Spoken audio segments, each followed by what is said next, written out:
বুঝলে বড় বৌমা, ছোটটার মনে হয় এবার বোধগম্য হয়েছে, বিদেশে চাকরি ছেড়ে দিয়ে নিজের ব্যবসা দেখতে এখানে চলে এলো।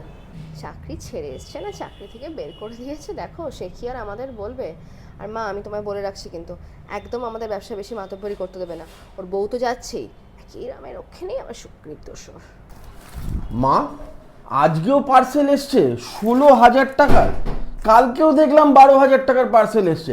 এত রোজ রোজ জামা কাপড় কে অর্ডার করে? কেন রে, তোর গায়ে এত ফোসকা পড়ছে কেন? আমার বড় ছেলে দিনরাত ব্যবসায় খেটে এত উন্নতি করেছে, তাই সেই পয়সা দিয়ে আমরা ভোগ করছি, তোর এত গায়ে লাগছে কেন? মা, ব্যবসাটা যে শুধু দাদা দেখে তা তো নয়, আমার বউও তো রোজ ব্যবসায় যায়। তাছাড়া ব্যবসা যেই দেখুক, ব্যবসা থেকে টাকা বের করে করে রোজ নতুন নতুন জিনিস আনাটা কি কম্য? পয়সা এভাবে নষ্ট না করে পয়সা তো আমাদের সঞ্চয় করা উচিত। দেখছো দেখছো বড় বউ, পুরো নিজের বউয়ের গুলিগুলো ওড়াচ্ছে। না, তোমাদের সাথে আর কথা বলে লাভ নেই দেখছি। আমি ডাইরেক্ট দাদা আসুক, দাদার সাথেই কথা বলে নেবো। ঠাকুরপো, এটা একটু খেয়ে দেখো কেমন হয়েছে। আর শোনো না, বলছি কি, মাথাটা একটু ঠান্ডা করো, এত রাগ করো না, এত রাগ করলে হবে?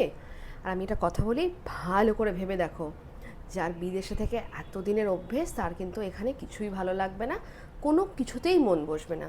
এই ব্যবসায় আর কি আছে, তোমার দাদা তো সবটাই দেখেই নেয়। তুমি বলছো তোমার ডিসিশনটাকে না আরেকবার ভেবে দেখো। বৌদি, ভাবার আর কিছু নেই, আমি তো ছেড়েই এসছি।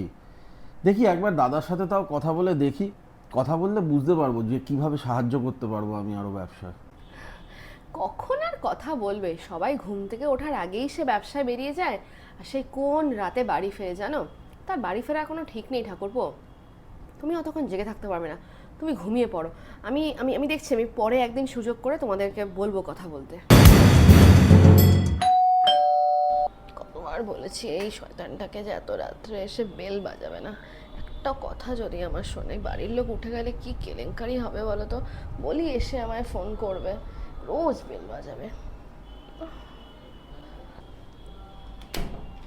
বৌদি, দাদা এসে গেছে?